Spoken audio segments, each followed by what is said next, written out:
I think it's recording. Wait. Okay, apparently it's recording. All right, so we'll get started. Okay, everybody, you don't have to sit on the side. You can join the. There's spots. We didn't know people were gonna come. We don't want to. You're part of the community too. Yeah. I thought you guys were gonna stay off camera or something. I wasn't gonna say anything. Yeah. Yeah, please Residents, join us. they can sit on the side. Yeah, All the they're- residents have first pick. They're late. They get whatever seat they get.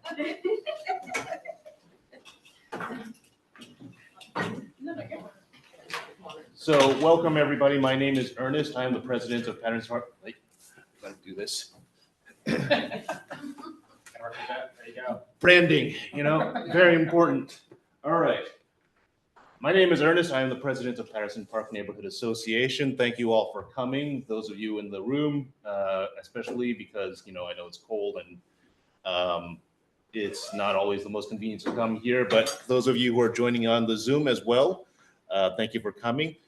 We have your, oops, okay. There we go. Okay, so if you are on the Zoom, we can hear you if you speak, although it might come through a little bit quietly. So if you really want to make sure that we know what you're saying, try to get our attention by typing into the chat too. And then that way, or you can use the raise your hand function. That way we can make sure that everybody can stop speaking in here to hear what you're saying. Anyway, also on in the meeting here with us in person is Colin, who is the vice president of West Sector. And then I also saw in the Zoom that Elena, our secretary, is here, as well as Nate Baker, our treasurer. Oh, Lindsey Graham is here, vice president of the Patterson Place sector. Just wanted to ask, we always do, if anybody is here for their very first meeting. Okay, we talked to you a little bit, and just tell us which block you live on. My name's Adam, and I live on the 100 block of Luzerne. Great. Is anybody on the Zoom here for the first time?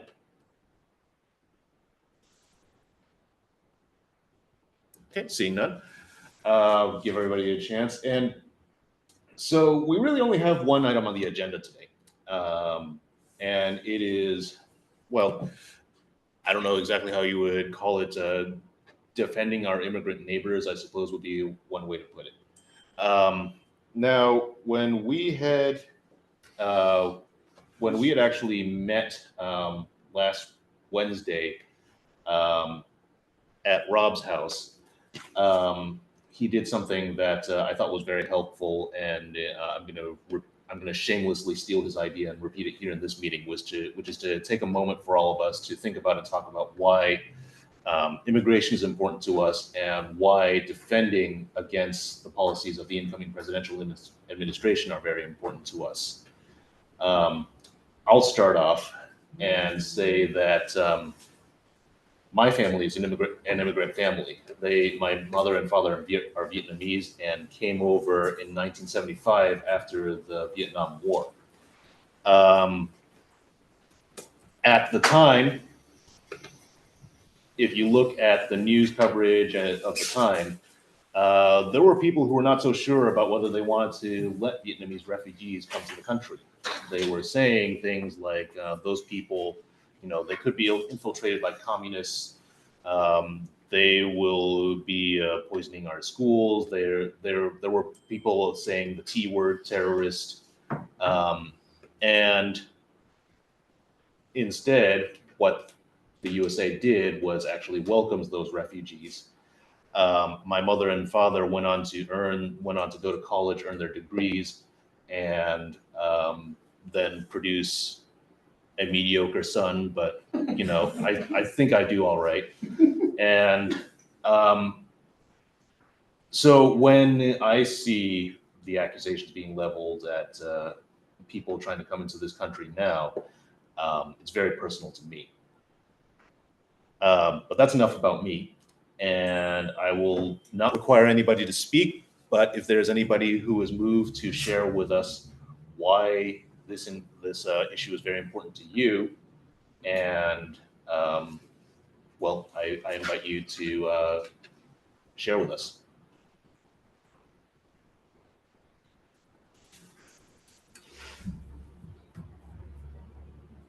I can go, Ernest. Yeah, I've worked as a trauma therapist in our community for some time, and enduringly, folks that have less privilege than me, which is most humans, end up bearing an unbelievable proportion of the damage that really harmful people want to cause their neighbors in order to prove a point. And there are lots of people that I think are going to suffer under a Trump presidency. Among them, perhaps foremost, are our immigrant neighbors and anybody who looks like an immigrant. And I think there are concrete things we can do as a community to take care of one another. And I think those concrete things actually strengthen our community in lots of different ways, regardless of who might benefit specifically from our effort. I've supported some of my neighbors on my block access immigration attorneys, get useful and relevant information to keep themselves safe. And I want to keep doing that. I want to keep doing that in a larger way, which is why I and some other folks met last Wednesday to sort of talk through some strategies. Yeah, looking forward to hearing if this is relevant to other people's interests, what immigration and what this fight means to them too.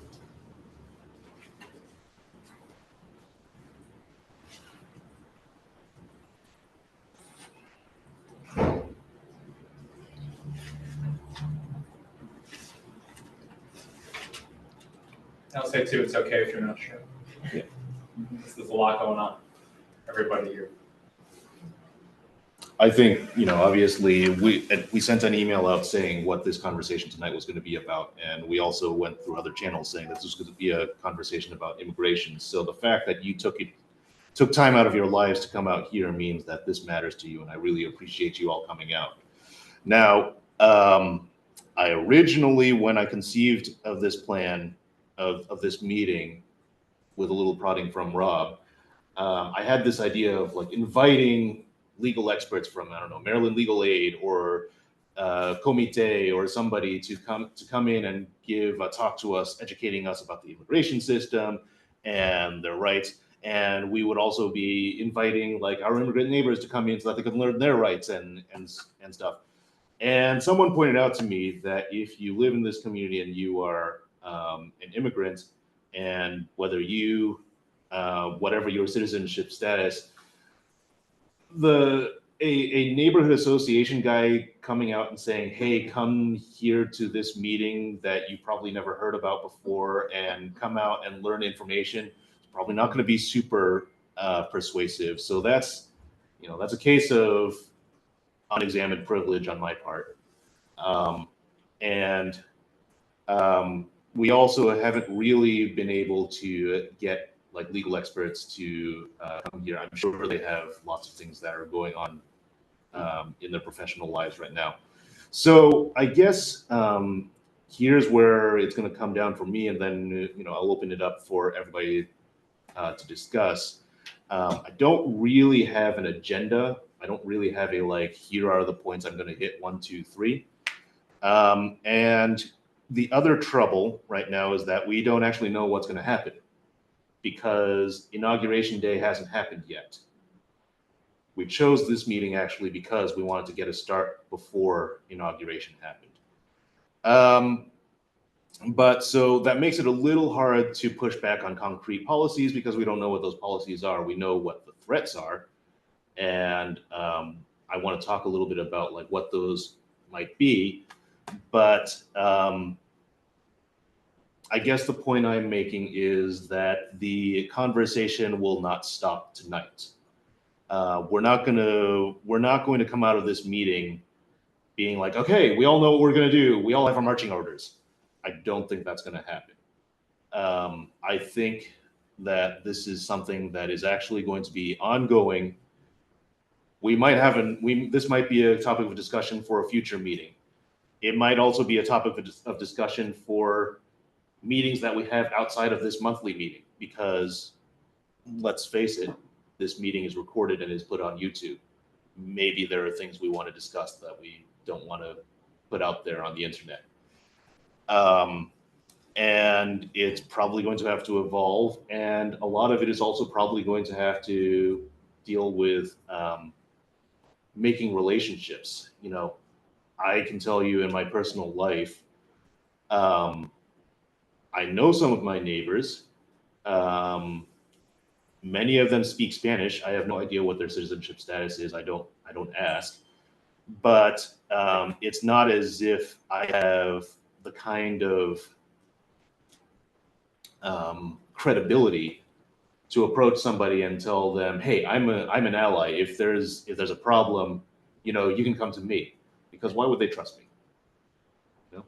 So I think that for all of us, you know, I'm going to assume for the moment that everybody here is a U.S. citizen, and some of you may have ties to the immigrant community, and some of you may not. But for all of us, this is going to be a relationship building exercise, and it's going to go for months, probably the next several years, and we have to be ready for that.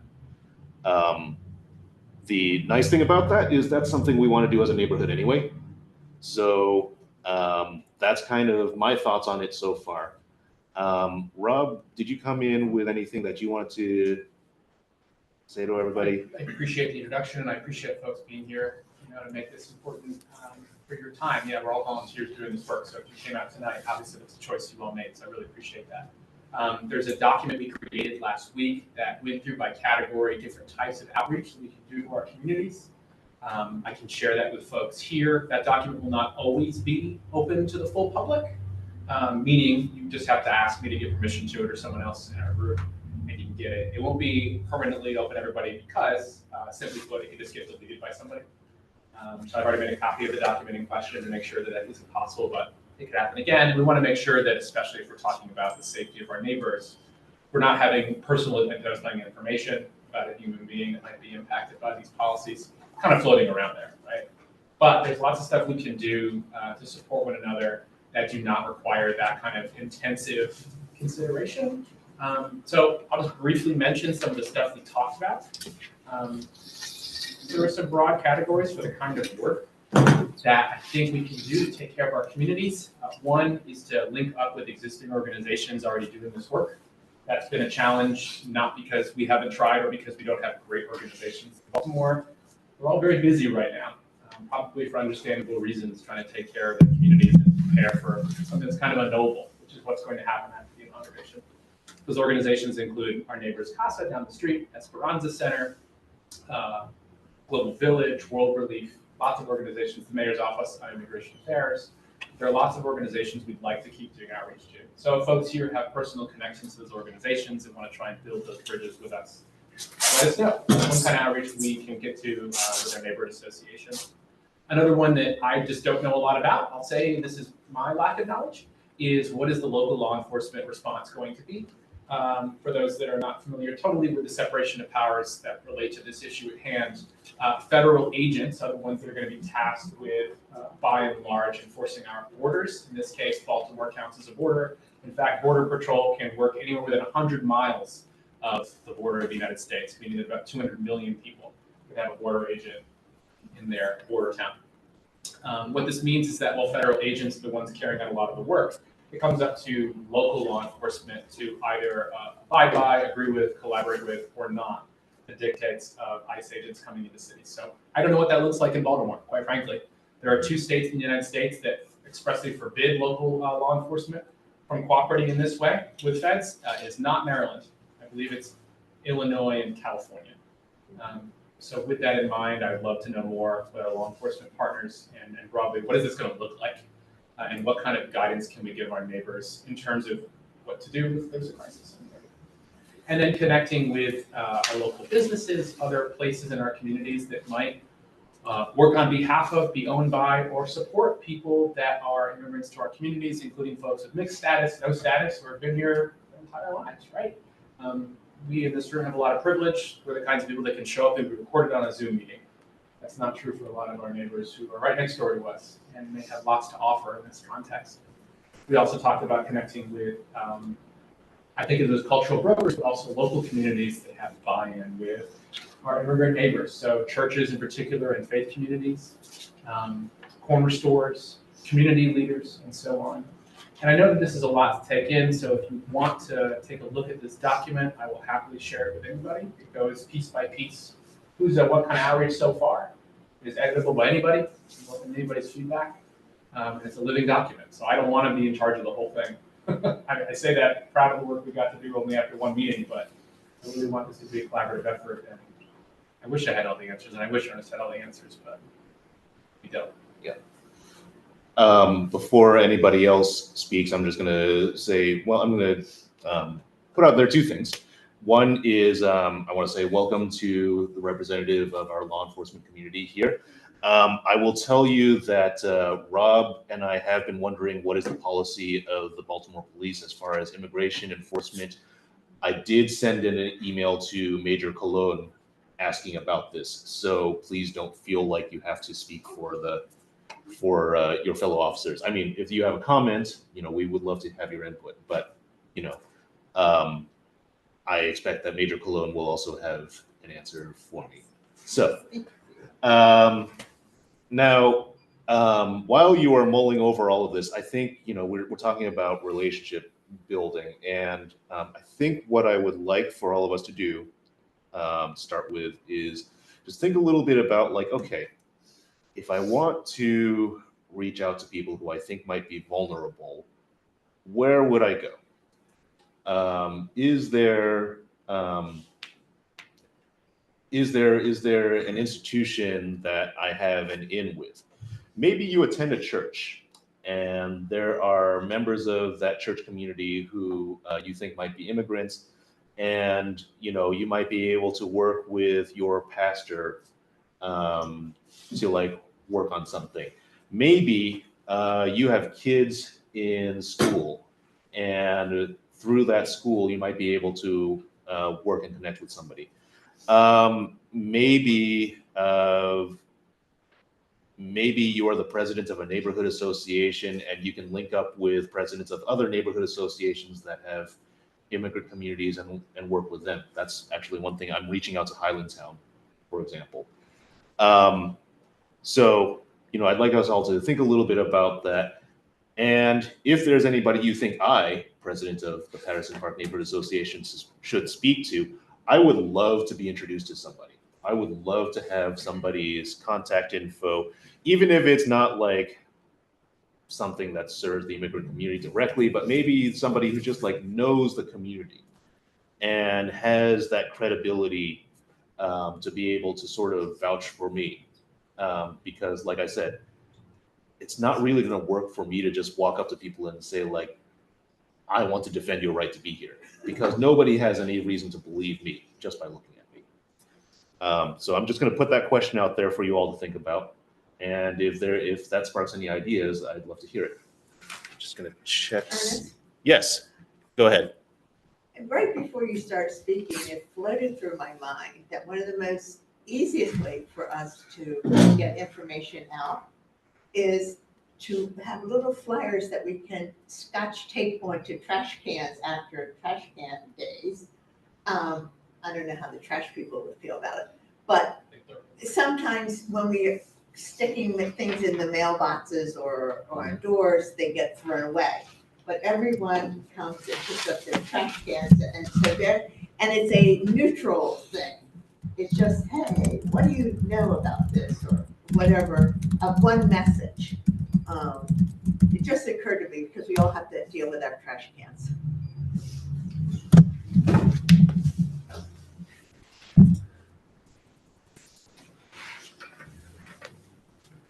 There is a full immersion English-Spanish class on Mondays. I think we've spoken about it in here before in Highlandtown. It takes place at I forget the name of this church, but the person that leads it is very, I think, deep-rooted. Yeah, she's been to the board game night. Yeah, board game night also. Yeah. Probably. Do you remember her name? Yeah, I'm on the Facebook group. I can. Okay. Yeah, I can send her a message. Yeah, I think she has some really strong grassroots into the community over there. Wonderful. very trusted as well. Yeah. I think that will be a good outreach. She does her Mondays.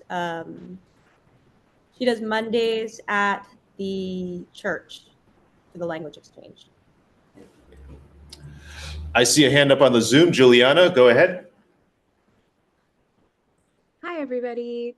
First time here. My name is Juliana. I'm a community school coordinator at Claremont, which is connected right next to Patterson High School, and wanted to get more connected into the community outside of what I do in the outreach world. And as you're discussing about potential spaces to post resources, I would love to grab some literature, anything to support resourcing families or engagement events where families can come together under a common cause is going to be super just relevant to my staff, but then also to this high school right next door. I will put my Now, information in the chat if that's helpful.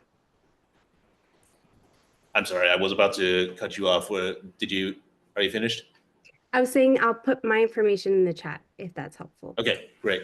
So the ACLU does actually have a really good handout. Do you have printouts that printed out by any chance? Let me check. Okay. Basically a know your rights flyer. Might as well put this out here for everybody so that you know. ICE agents, well, okay. Anybody residing within the United States has constitutional rights, including protections under the Fourth Amendment. So if ICE shows up at somebody's door, they do have to identify themselves. They do have to have a warrant. The warrant must be signed by a judge, and it must identify the address that they are supposed to enter. If they don't have that, nobody has to open the door for them. Now, so I'm just, for all of you to know, okay, we do have some copies. Okay. It's also on aclu.org. And so when Mary talks about something for us to hand out, this might be great information for us to hand out. Yeah. I just want to say to Juliana, thank you for your interest. If you put your email address in the community meeting, I can share you on the document we've got. It includes a list of resources we've been trying to piece through from advocacy organizations around the country, and some of it may be directly relevant to you and your students. So that's useful. I'll happily do that. Cool, I got you. Juliana, what you were sending to me as a direct message, my screen is shared with everybody right now, so what gets sent to me as a direct message also gets seen by everybody else in the room. Not to worry, I don't think anything has happened, but I just want everybody to know that, so that if you want to send me a really direct private message, send me a text message on my phone.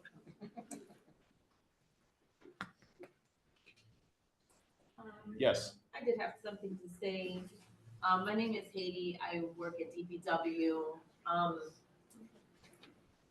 In my private life, I think because I do engage in the Latinos in the area when it comes to my job. But I do a little extra more because I know I used to be a community engagement person. And when it comes to Latinos, of course, it's like my family, right? So my mother is an immigration officer. And what I'm hearing from my police people who I've been engaging with and speaking with, and we've been having meetings, and I have an immigration lawyer, a friend of mine as well, is that there's a protocol, number one, immigration has to follow. The protocol is, of course, names of people who have warrants, who are on the list. Right. There's a list because the coyotes are the people who bring the people who bring everybody over the border. They have a list. Mm-hmm. We snatched that list. So when we catch them, we snatch the list from the coyotes or whoever we got, and we get the names on the list, and then of course they go back. But if they come back, we still have those people on the list. They're going to search for all those people first. it's gonna be I wanna say it's like a regimen of things that are gonna happen. They're not going to just come after people who are just sitting in their houses, the kids in the schools. I know there's a lot that's going on, by the way, is that a lot of Latinos are afraid they don't wanna send their kids to school. There's a lot of scarcity right now because, I live in a populated Latino area and they're all basically afraid. So my Latino immigration lawyer said that if anybody wants to do anything, they should go and claim asylum. The best thing is to tell everybody right now to go and get a lawyer and claim asylum. Nobody will touch them. The immigration, if they come knocking, they won't be able to grab that family because they will already have in place that they have requested asylum for the United States. Now, I know that's a lot to tell all these families, but nobody's gonna come knocking on, there's not gonna be what I wanna say, Trump's troops coming and going to every single block or canvassing the neighborhood, which is a good thing, so we have some time, basically, is what, what we've been going through right now. We have time to address people, time to give them information, time to educate them, so that way they know not to be afraid. They know nobody's gonna, when they come to the door, that they're basically looking for anybody who did anything illegal here, or who's actually done something illegal in the other country as well, and who's come here to escape. They will come and get those by the dozens first on that list. All the other little families and the children, that's another thing that people are sending their children over and they don't have parents here.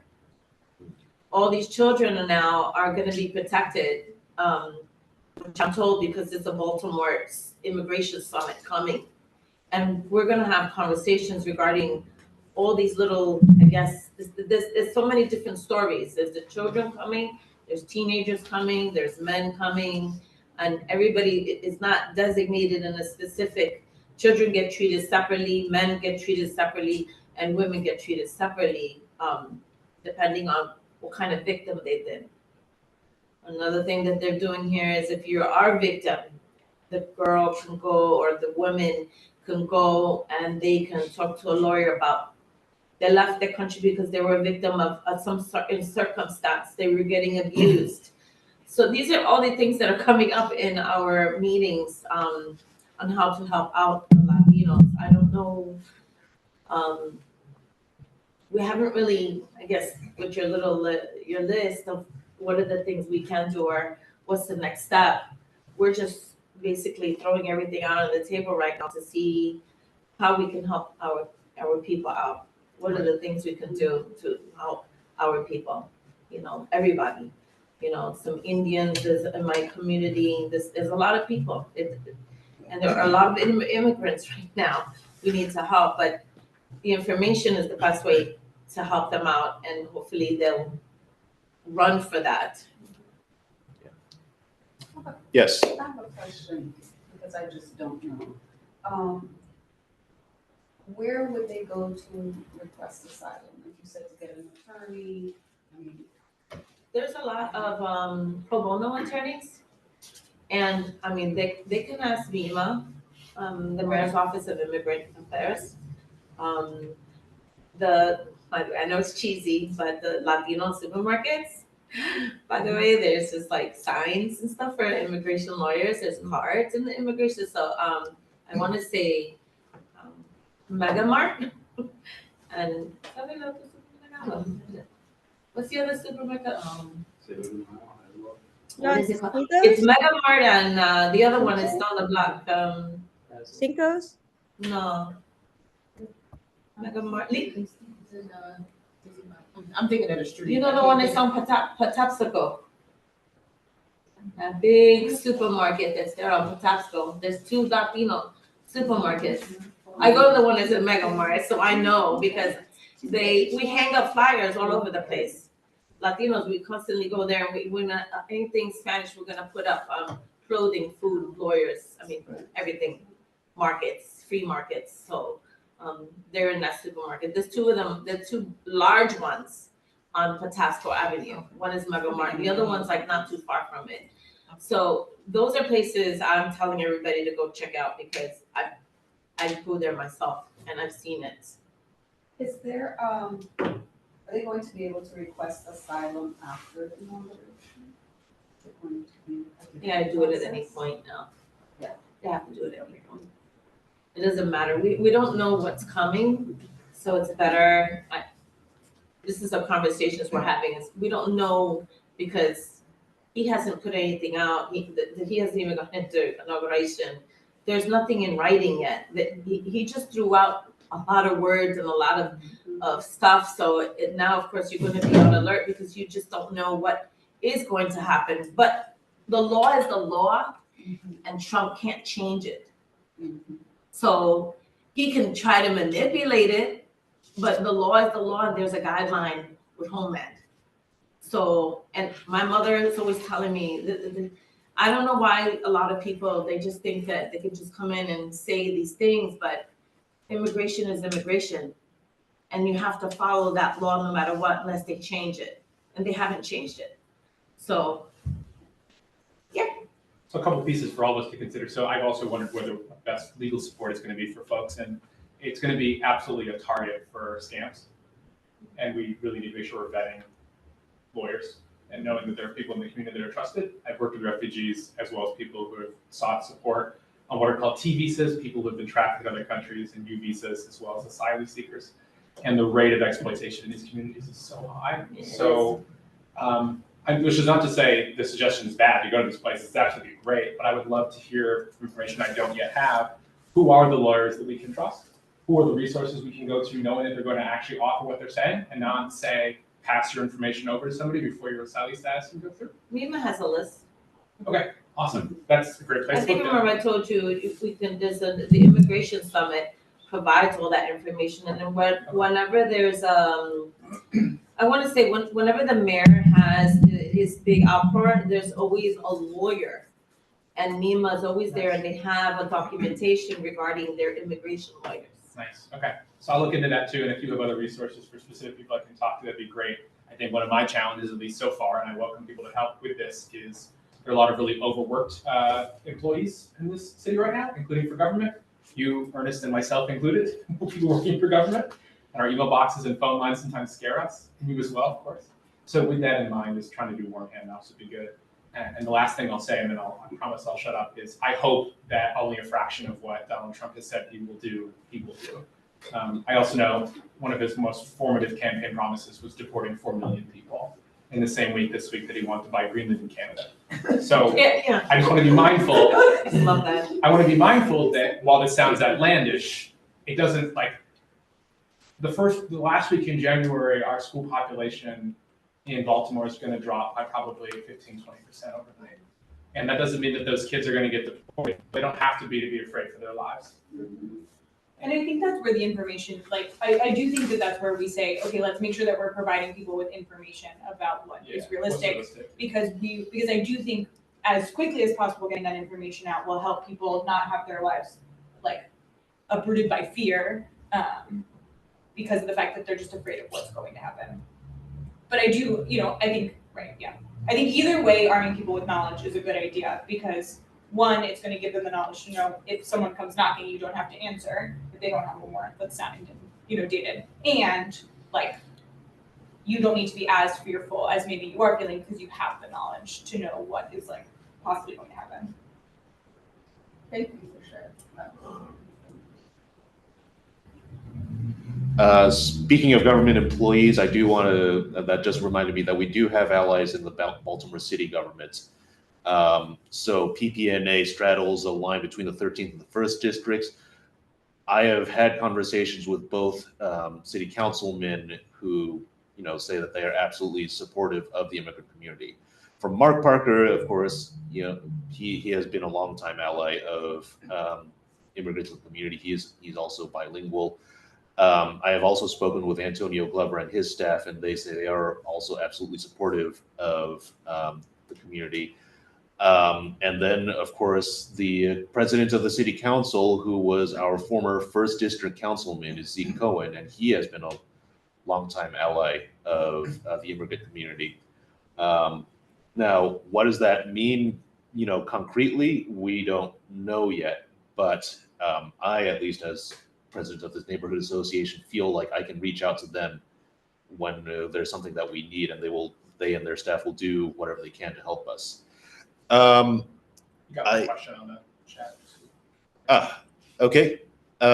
Lindsay, give me just 1 second. I want to actually go to Mary for a second because I saw an email from you, Mary, saying that there's an event this Friday. You know what I'm talking about? Yeah. Could you actually tell everybody about it? It's actually out of New York, Right. and it's the New York Association of Attorneys, and I was given their link, and they're looking at a massive Zoom call, and I sent you the link. You gave me the link. I will put it into an email that's sent And out. you have to register to get on it, but it's talking about how to prepare and do things like that. The one thing I've done is really go and look at the different churches around here.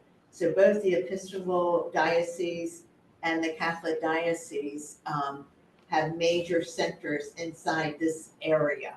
The Episcopal Church is right across the street, and that's their Hispanic center.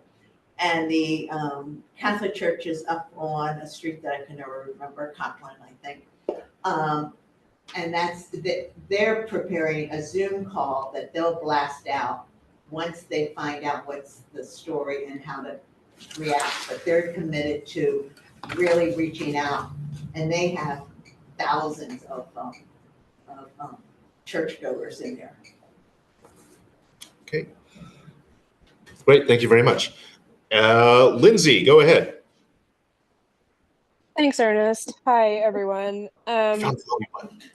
Wanted to turn the conversation quickly to crime and safety because the immigrant population is known to be impacted by crime differently than other folks. Where oftentimes if they are victims of crime, that crime goes unreported. And so, in thinking about what you can do for your neighbors and how you can support them from a crime and safety standpoint, just simply engaging with folks whose first language perhaps is not English on your block, getting to know them a little bit, and then, kind of setting yourself up as perhaps a trusted resource that can facilitate other conversations. They may not be comfortable with reporting a crime, but myself and my neighbors, for example, we have cameras. Chances are, if they've been impacted by a crime, other neighbors have been impacted by that individual as well. And we can support them, simply by coming together. From a safety standpoint, many of these folks I found are renting, and many times they don't know what their rights are as renters, or they may not have some basic safety devices that are uh, being used. For example, smoke alarms. So, if you want to connect with your neighbors and make sure that they know that these are things that by code that they should have and that should be working, that there are things that their landlords are required to ensure that they have as renters. They may not feel like they can speak up with their landlord for fear of retaliation. So just keep that in mind, when you're interacting with them on a daily basis, that, things that impact us impact them a little bit differently. Thank you, Lindsay. Not to put you on the spot, but when you talk about tenants' rights, do you by any chance have a resource that people can consult? I mean, I think Baltimore City has on their website has a fair amount of information about tenants' rights. I think it's just a matter of like knowing where to look. I do a lot of Google searching, um, but I think they might have like a tenant's bill of rights. Haiti, you may be able to find out if there's been if there are translated versions that are available. Yeah, okay. Yeah, Haiti says she's looking. Juliana, go ahead. I actually do have a great resource at my school last year. I was at a separate location. I actually partnered up with Maryland Pro Bono, and they had some representatives come through and lead a fabulous virtual workshop on renters' rights. And I highly recommend them. They were really compassionate. We're really able to like fit the needs of my community at that time. And the representatives are really knowledgeable and able to send their presentations and literature as well. So I really recommend them. Okay.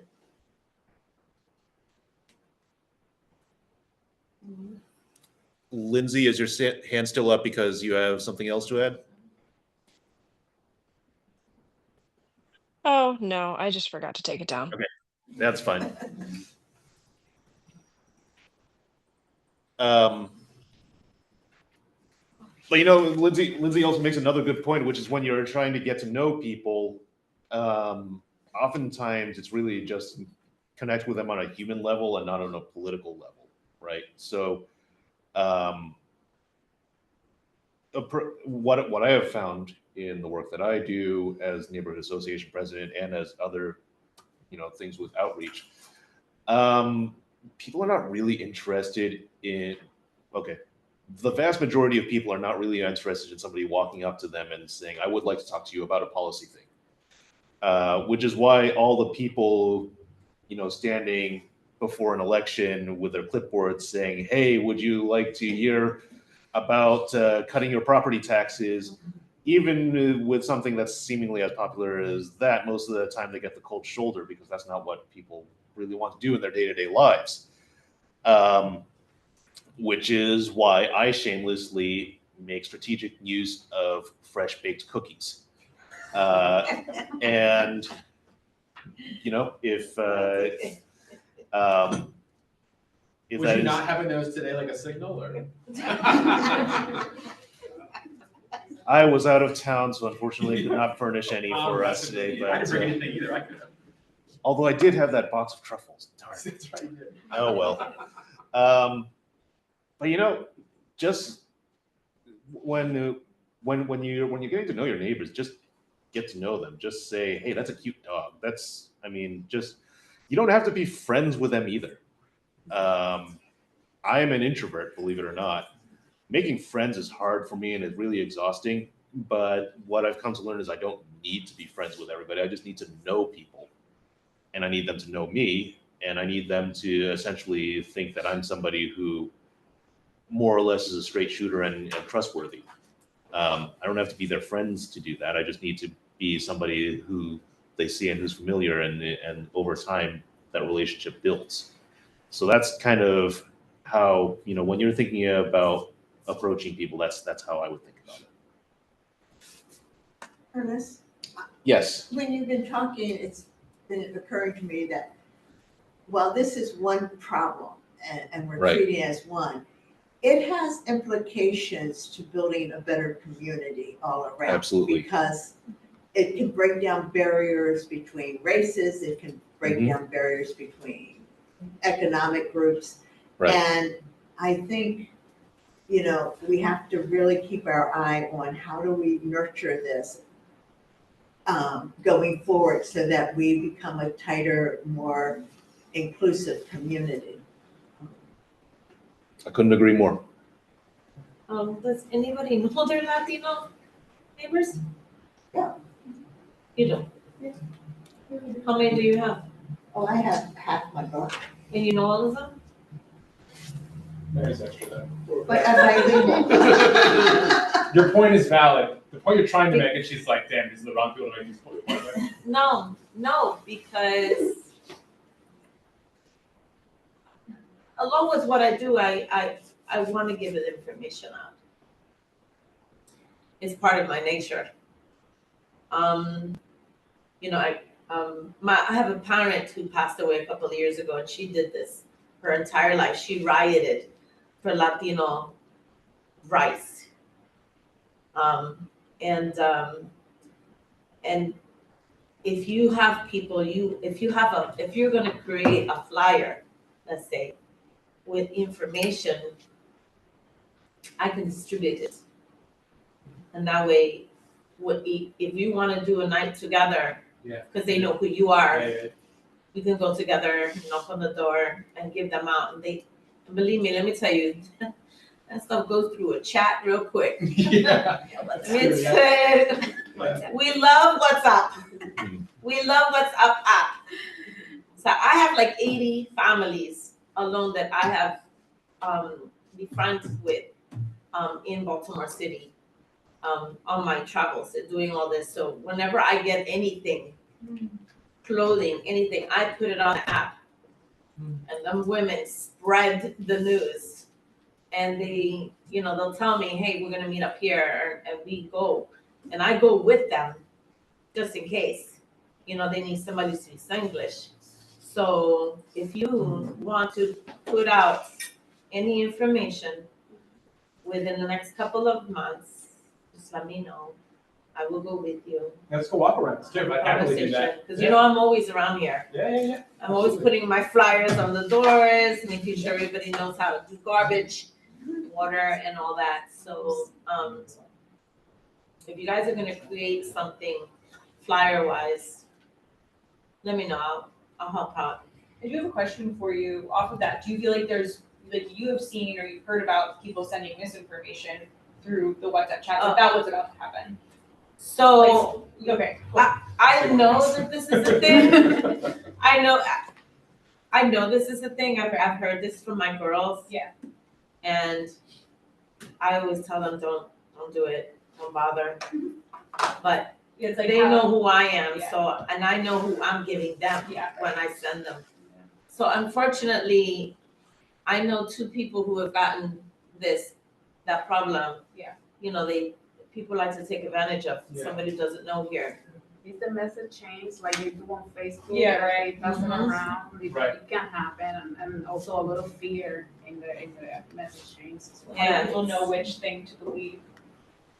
No, I know, that's why I'm always telling them, just, if you see something in my chat, it's for real. You're getting it from me and not somebody else, and they see me all the time. Right. As a I'm always at continued reminder. a place, yeah. Trust. And I constantly do 2 texts every week in a group. Okay. So if you have Latinos on your block, you might wanna say, why don't we create a WhatsApp group? Include yourself, and I can pass on information, and we can collaborate Yeah. in some mannerism with this neighborhood. Because I do it with 2, 3 other neighborhoods. And whenever I get information from NEMA, from a lot of people that I know that are doing something to help out, I pass it on there, because they know that they are getting the right and correct information. And they're not gonna be, what is that, swayed, or what is that? Scammed. Yeah. They're not gonna be scammed. Can I get your WhatsApp before we leave today? Well, but I think maybe that's what we do as like a PPNA. Like we have a PPNA WhatsApp. Yeah. And like, we can add our neighbors. And add your neighbors. Your neighbors, and Because it's the only way that's I really can, we love it. I mean, That's great. I'm sorry, but it's family It's so many thing. migrant communities though. It's that and Facebook. Like Facebook Messenger Yeah. and WhatsApp. It doesn't rely on a phone plan necessarily. don't or- know. yeah. No, I find that that's better when I'm giving out information to 80 families. Yeah. Right. Because you don't have a limitation on the number. of Because I people. can't be everywhere, and I can't be. They're always asking me, when are you coming back to the neighborhood? I'm like, I can't this week. I'm a meeting tonight. I'm in water meeting tomorrow. I have Greek Town, or I have. So whenever I have anything, I make time to send them on that WhatsApp app. And I go, let's schedule something. Let's meet and greet, let's meet the school, or we meet at the church, or we meet the school here. There's an elementary school up the block. Lakewood. Yes. So there's a Spanish teacher in the school that I deal with here as well.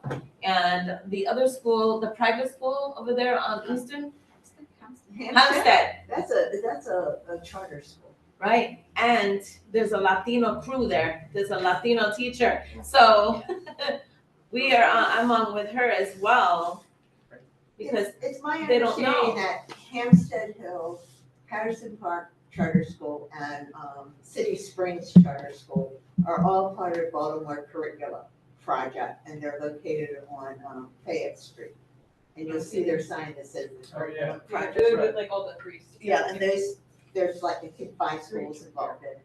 Oh, really? But they are, the City Springs is a little concerned because they were only awarded a 3-year extension by the city because they lost students this year because of the Perkins House is being torn down and people moved. And now, and they have a hefty sized immigrant community in it. So if those children stop going to school, then it impacts the attendance of that Yeah, school. well, there's a teacher in the Hempstead school that does a cooking class. Yeah. And she has a monthly meeting with those mothers, and they can affect a particular side of town. Mhm. So, Hampstead's rated the top charter school in the state. yes, yeah, it is. That's why Eastern Avenue is a mess at 2 o'clock and 3 o'clock on. So if we could, I see, so these are connections that we need to know about for the immigrant community. So when we are ready to pass on the information, we can get a good group. You know this. We can get a couple of groups. We might not get one entire neighborhood, but let me tell you, when you get 3 people in that neighborhood, and those Latinos will spread it out through 7 neighborhoods. So whenever I spread it, now District 10 is one of my other districts. District 10 is huge. It's Curtis Bay, Brooklyn, part of Brooklyn Park, and I can't remember the other, Abutis. So I have 5 leaders in that community, and let me tell you, it spreads. I send them 5 things, and everybody knows about it. So if you can create one for here, it'll grow. Mine started with 5 women. I have 80 families now within 3 years. So if you could do that here, and we can get that teacher involved and this teacher involved, we can create a group here. And then as soon as anybody gets any info, we can share it. I can translate it for you, and you can share it on your app. We can do it in Spanish and English because Baltimore City Resources does the same thing. They do it Spanish and English, and they ship out flyers on there as well. So if you have anything, I could submit it through there as well. And their communities, their people, they will share it with their agencies. What I liked about Sam's idea of having the neighbors sign up to a WhatsApp under PPNA is that it becomes very useful for anything, not just a one topic event. And Have it's, you been to Patterson Park neighbors on Facebook? That's not always useful. but the web app, it might be a little faster and easier and, For the record, that Facebook, Channels on WhatsApp, right, you can like have different channels, and so you could have like a Spanish, like a specific channel that's for immigration, we could have a channel that's for park cleanup, right, and so that it doesn't get locked down with. Yeah, I'll moderate that thing with an iron fist if I need to. People are out of pocket. Yeah. No, that's super helpful. I don't know, see, I don't know why, but we don't really. Yeah, it's also public in a way that's different. Like that. Yeah.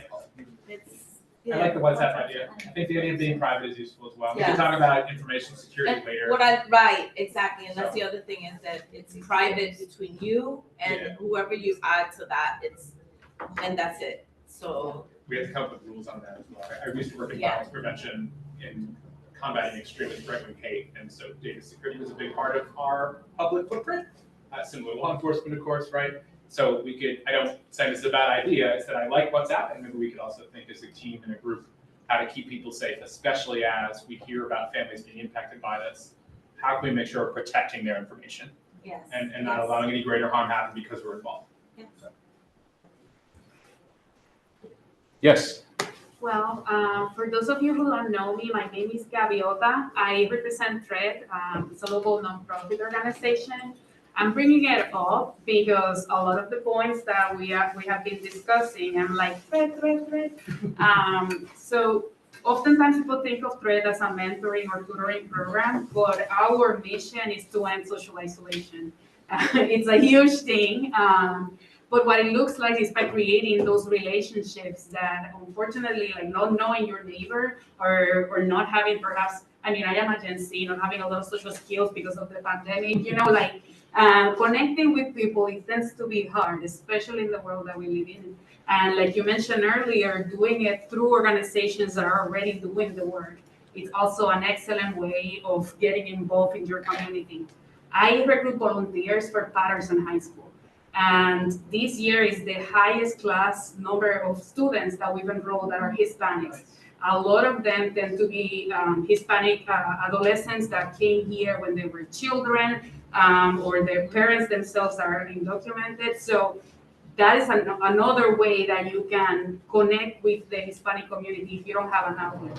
An important thing to mention, our students must be bilingual, so that's also a barrier that will be cut down if you really want to feel like you're making a difference in somebody's life. You can connect with them. We have a Spanish club. That's another way of learning the language or getting involved with the community. And finally, we visit neighborhood meetings all the time, and we will be glad to facilitate workshops about how to connect with people, break the bridge, so how to make a topic, how to connect with strangers, people that you may think that, I don't know, you and me don't have something in common, but in reality we have a lot in common beyond our superficial differences. So I'm bringing it up as an open call to action. If you would like, we can definitely coordinate some sort of like PPNA TRED collaboration event. I can put the food and you'll just have to show up. And we can definitely essentially give you the skills to connect with people that you may not usually connect with because, the world that we live in. But I think it's great that you guys are here and discussing this. If it is not with TRED, CASA, Esperanza, there is plenty of nonprofits that are on the ground. Some have commitments that are like once a week, or there's once a month, one-time opportunity. But there's definitely avenues for you to start getting, and especially with the people that are already here. We often think of okay, we need lawyers quickly, a quick response, but what happens once they are already here? We want to keep these kids in high school. We want to get them to graduate, and that's the work after the work that it's important as well. Awesome, thank you. Thank you very much.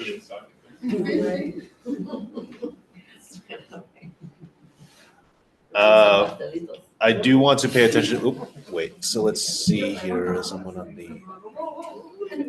Oh yeah. Thanks, Colin. So I do want to wrap this up because we've got to get out of here on time. But what I am getting from this is that we have a couple of action items for everybody. I love organizing lingo with action items, right? So government has changed you. Just like me. I'm talking about deliverables half of my life now. Let's discuss that offline. I'll circle back. All right. So couple of things that we can all do, right? So one is think about who we can reach out to in order to get to know our neighbors. Now, personally, I actually just thought about okay, so when Haiti asked, do you know your Latino neighbors? And I was kind of like, well, honestly, no. But there's Miss Denise on my block who's talking with them all the time. I see her interacting with the kids and getting.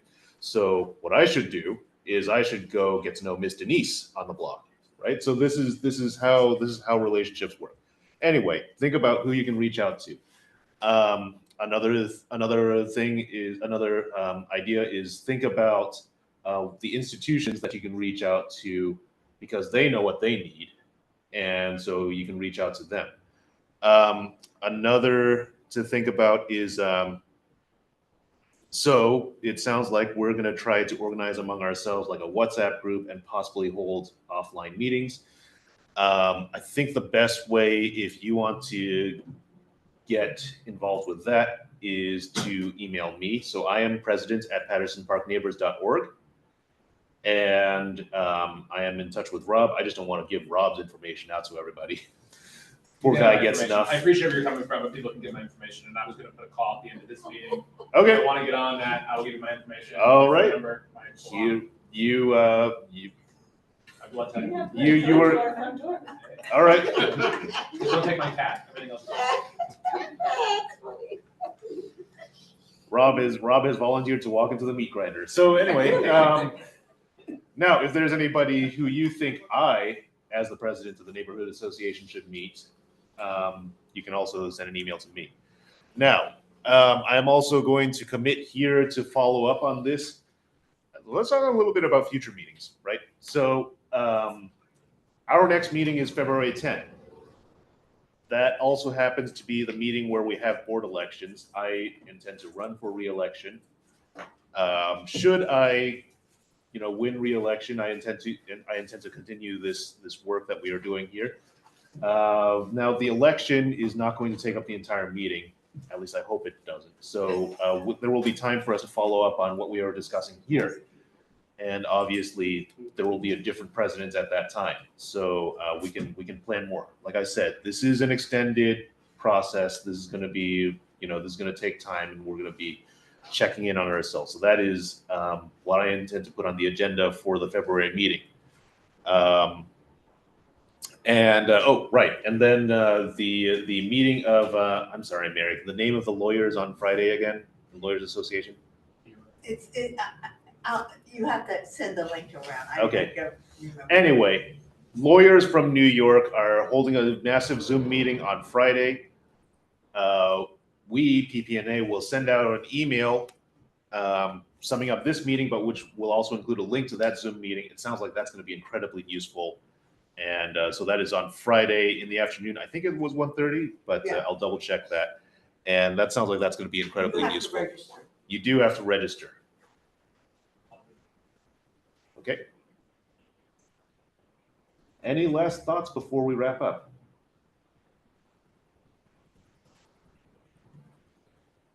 Okay, then in that case, I have something to say about a completely unrelated topic, which is that our March meeting, which is going to be March 10, we are going to be talking about traffic calming. So some of you know about how we received this grant for $98,000 to do traffic calming around the neighborhood.